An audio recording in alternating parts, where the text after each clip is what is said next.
Hello everyone, welcome to latest education.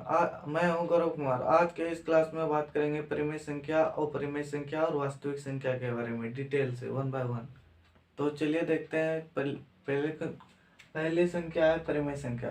परिमेय संख्या का डिफिनेशन होगा कि जिस संख्या को हम पी वाई क्यू के रूप में लिख सकते हैं उसे हम परिमेय संख्या कहते हैं।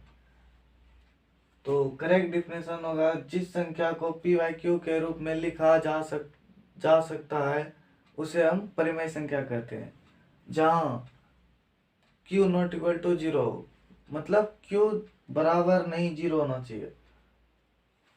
क्यू बराबर जीरो नहीं होना चाहिए। और परिमेय संख्या को हम क्यू से डिनोट करते हैं, कैपिटल क्यू से। पी और क्यू हमारा रूप हो गया परिमेय संख्या का।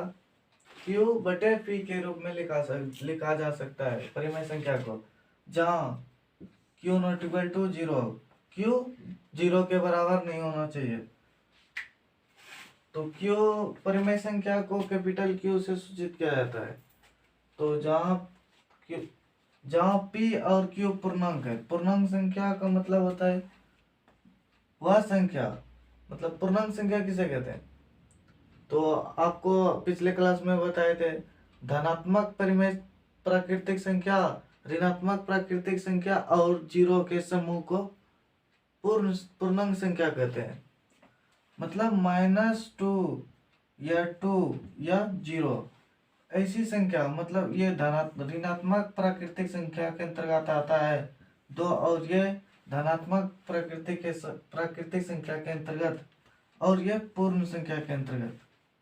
मतलब तीनों को मिलाएंगे तो हमारा क्या संख्या आएगा, तो हमारा पूर्णांक संख्या प्राप्त होगा। तो यहाँ कहता है P और Q पूर्णांक है तथा Q not equal to zero.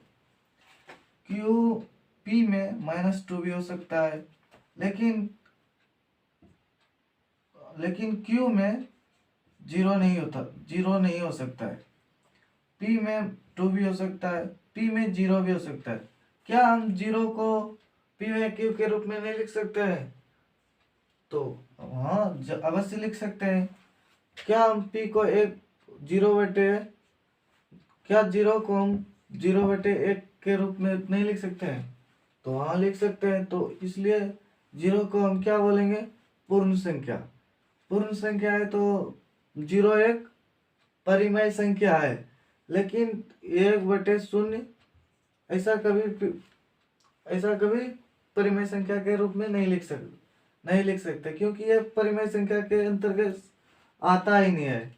1/0 परिमेय संख्या के अंतर्गत आती ही नहीं है, इसलिए इसे हम परिमेय संख्या नहीं कहेंगे। ये अपरिमेय संख्या के अंतर्गत चला जाता है, या तो ये अनंत, मतलब इसका कोई सिग्निफिकेंस नहीं होता। इसे हम परिभाषित नहीं कर सकते, इसे हम भागफल के रूप में नहीं लिख सकते, इसलिए हम इसे पी वाई क्यू के रूप में नहीं लिख सकते। इसलिए हम इसे परिमेय संख्या नहीं बोल सकते हैं। परिमेय संख्या को हम पी वाई क्यू के रूप में लिखते हैं, और परिमेय संख्या को हम कैपिटल डब्ल्यू से सूचित करते हैं। अगर हमारे एग्जाम में पूछा जाए, मान लीजिए कोई संख्या दिया हुआ है 1/2, ये संख्या में दिया गया है, और पूछा गया कि 4 तुल्य परिमेय संख्या निकाले। 4 तुल्य परिमेय संख्या, प्रश्न रहेगा हमारा 4 तुल्य परिमेय संख्या ज्ञात करें। परिमेय संख्या ज्ञात करें। परिमेय संख्या ज्ञात करें। 4 तुल्य परिमेय संख्या ज्ञात करें, ये हमें पूछा जाए एग्जाम में। तो हम कैसे इस संख्या को ज्ञात करेंगे? 1/2 हमें दिया गया है, तो तुल्य परिमेय संख्या ज्ञात करने के लिए हमें करना क्या होगा, वह संख्या, किसी भी संख्या से हम ऊपर नीचे समान संख्या से गुणा करेंगे। जैसे 1/2 संख्या दिया गया है, इस संख्या में ऊपर भी हम 2 से गुणा करेंगे और नीचे भी 2 से गुणा करेंगे। तो क्या होगा, 2 गुना 1 तो 2, और 2 गुना 2 तो 4। ये हमारा पहला तुल्य तुल्य परिमेय संख्या ज्ञात हुआ है। ये पहला तुल्य परिमेय संख्या ज्ञात हुआ। ठीक उसी प्रकार से 1/2 लिखेंगे, फिर इसमें ऊपर 3 से गुना, नीचे 3 से गुना, 1 गुना 3 करेंगे 3 होगा, 3 दूनी 6 होगा। ये हमारा दूसरा तुल्य परिमेय संख्या ज्ञात हुआ। इसी प्रकार से और 2 ज्ञात करेंगे। 1/2 गुना 4, ऊपर में 4, फिर नीचे भी 4 से गुना करेंगे तो हमें क्या प्राप्त होगा, 4/8। ठीक उसी प्रकार से 1/2 गुना 5, ऊपर भी 5 से गुना, नीचे भी 5 से गुना, तो 5 एकम 5 बटे 5 दूनी 10। पहला तुल्य प्राकृतिक संख्या में क्या प्राप्त हुआ है, 2/4। दूसरा 3/6। तीसरा क्या प्राप्त हुआ है, 4/8। पांचवा 5/10, मतलब चौथा 5/10। ये हमें चार तुल्य परिमेय संख्या प्राप्त हुआ है। 4 तुल्य परिमेय संख्या, इसे परिमेय संख्या भी बोल सकते हैं या 4 भिन्न परिमेय संख्या, क्योंकि ये भिन्न के रूप में प्राप्त हुए हमें। ये 4 संख्या हमें भिन्न के रूप में प्राप्त हुए, इसीलिए हम इसीलिए इसको हम भिन्न परिमेय संख्या भी बोल सकते हैं, तो गलत नहीं होगा। तो नेक्स्ट एग्जांपल देखते हैं। इसी प्रकार से 2/3 का 3 तुल्य परिमेय संख्या ज्ञात करेंगे। 2/3 का 3 तुल्य परिमेय संख्या ज्ञात करें तो हम ज्ञात करेंगे ठीक उसी प्रकार से ऊपर भी समान संख्या से ऊपर और नीचे गुना करना है। तो पहली संख्या 1 से गुना करेंगे ऊपर और नीचे, तो यही संख्या प्राप्त हो जाएगी। तो इसलिए हम 1 से अधिक, या मान लिया 2/3 को ऊपर से 2 से गुना करेंगे और नीचे भी 2 से, तो 2 दूनी 4/6 यह पहली संख्या होगी। फिर 2/3 में ऊपर 3 से गुना करेंगे और नीचे भी 3 से गुना करेंगे, तो 3 दूनी 6/9। ठीक उसी प्रकार से 2/3 गुना ऊपर 4 से, फिर नीचे भी 4 से गुना करेंगे। एक साइन गुना का नहीं देंगे क्योंकि हम दोनों में गुना कर रहे हैं, तो 4 दूनी 8/12। ठीक उसी प्रकार से हमें 3 ही ज्ञात करने के लिए इस सवाल में बोला गया। तो सवाल में बोला गया था कि 2/3 के 3 तुल्य परिमेय संख्या ज्ञात करिए। तो 3 तुल्य परिमेय भिन्न तुल्य परिमेय संख्या ज्ञात करें। तो पहला है 4/6, दूसरा 6/9, तीसरा है 8/12। ये हमें 3 तुल्य परिमेय संख्या प्राप्त हुए। ठीक उसी प्रकार से हम और भी संख्या का तुल्य परिमेय संख्या ज्ञात कर सकते हैं, जैसे 5/3। इसका 2 तुल्य परिमेय संख्या ज्ञात करते हैं। तो चलिए देखते हैं। 5/3 जरूरी नहीं कि हर बार 2 से ही गुना करें, आपकी इच्छा हो 11, 12 जिससे गुना करना हो उससे करिएगा। इसमें 8 से गुना करते हैं, ऊपर भी 8 से गुना, नीचे भी 8 से गुना, तो 8×5 = 40, 8×4 = 24। 5/3 फिर यहाँ 9 से गुना करेंगे ऊपर में और नीचे भी 9 से गुना करेंगे, तो हमें क्या प्राप्त होगा, 9×5 = 45 बटे 9×3 = 27।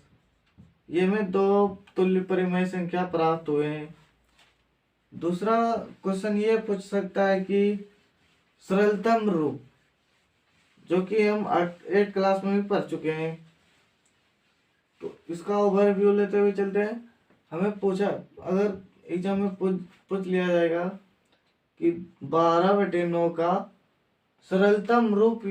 सरलतम परिमेय संख्या ज्ञात करें।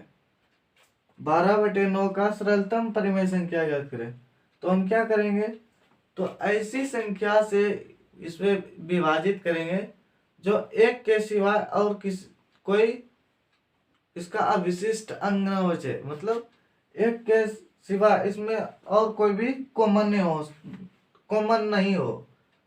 मान लीजिए हम 3 से इसमें भाग दे रहे हैं, 3 से, तो 3 से कटा रहे हैं तो 3 से 4 बार में 3 तिया 9। तो अब इसमें कोई ऐसी संख्या कॉमन हो रही है कि दोनों कट जाए, ऐसी संख्या अब नहीं हो रही। तो इसका सरलतम रूप या तो सरलतम भिन्न क्या हो प्राप्त हुआ 12/9 का, तो 12/9 का सरलतम भिन्न हमें 4/3 प्राप्त हुए। ठीक उसी प्रकार से हम 15/7 का सरलतम रूप लिखेंगे तो क्या होगा, क्योंकि ये हमें सरलतम रूप में ऑलरेडी दिया हुआ है, पहले से ही ये सरलतम रूप में है, तो इसे और हम सरल के रूप में नहीं लिख सकते हैं। ये हमारा सरलतम रूप पहले से है, ये हमें सरलतम रूप में ही प्राप्त है। ठीक उसी प्रकार से दूसरा प्रश्न आ जाएगा 9/3 को सरलतम रूप में परिभाषित करें। तो 3/3 तिया 9, तो 3/1, यहाँ 1 नहीं भी लिखेंगे तो चलेगा। तो हमें सरलतम रूप में क्या प्राप्त हुआ है 3। तो 9/3 का सरलतम रूप हमें क्या प्राप्त हुआ है 3।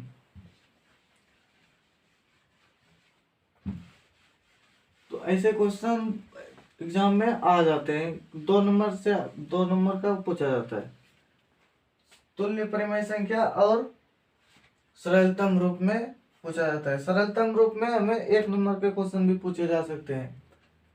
तो दूसरा क्या है परिमेय संख्या, दूसरा है अपरिमेय संख्या। वास्तविक संख्या को बाद में पढ़ेंगे। अपरिमेय संख्या जिसे हम p/q के रूप में नहीं लिख सकते। अगर इसका हम परिभाषा लिखना चाहेंगे तो हम लिखेंगे जिस संख्या को p/q के रूप में नहीं लिखा जा सके उसे हम अपरिमेय संख्या कहेंगे। जैसे में अगर इसका एग्जाम्पल हो तो क्या लिखेंगे हम √2, क्योंकि √2 को हम p/q के रूप में नहीं लिख सकते हैं। इसी प्रकार से √3 पाई को भी हम p/q के रूप में नहीं लिख सकते हैं। पाई का मान भले p/q के रूप में है, लेकिन पाई को हम p/q के रूप में नहीं लिख सकते क्योंकि पाई एक अपरिमेय संख्या है। तो उसी प्रकार से √5, उसी प्रकार से फिर √7, ऐसे बहुत से सारे संख्या आता है जो हम p/q के रूप में नहीं लिख सकते हैं।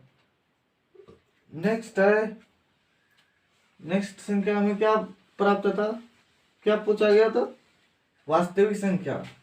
वास्तविक संख्या किसे कहते हैं, तो वास्तविक संख्या का डिफिनेशन कुछ इस तरह से होगा, परिमेय संख्या और अपरिमेय संख्या के समूह को वास्तविक संख्या कहते हैं।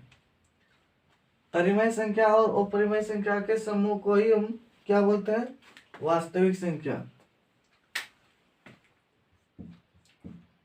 वास्तविक संख्या, वास्तविक संख्या। परिमेय संख्या को हम Q से डिनोट करते हैं और अपरिमेय संख्या को परिमेय संख्या और अपरिमेय संख्या के समूह को परिमेय संख्या और अपरिमेय संख्या के समूह को अपरिमेय संख्या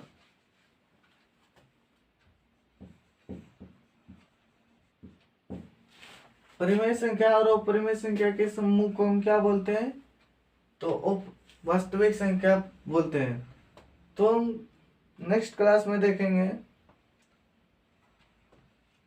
तो अगला का इससे आगे का हम नेक्स्ट क्लास में पढ़ेंगे। तो दो परिमेय संख्या के बीच कितने परिमेय संख्या ज्ञात कर सकते हैं और कितने कितने विधि होते हैं। अगर आप इस क्लास के सारे वीडियो लेक्चर देखना चाहते हैं तो आपको इस चैनल पर आपको इस क्लास के सारे वीडियो लेक्चर मिलेंगे, सारे सब्जेक्ट के वीडियो लेक्चर मिलेंगे, वो भी बिल्कुल फ्री। तो प्लीज इस साइट को विजिट करें। Thanks for watching this video. मिलते हैं नेक्स्ट क्लास में।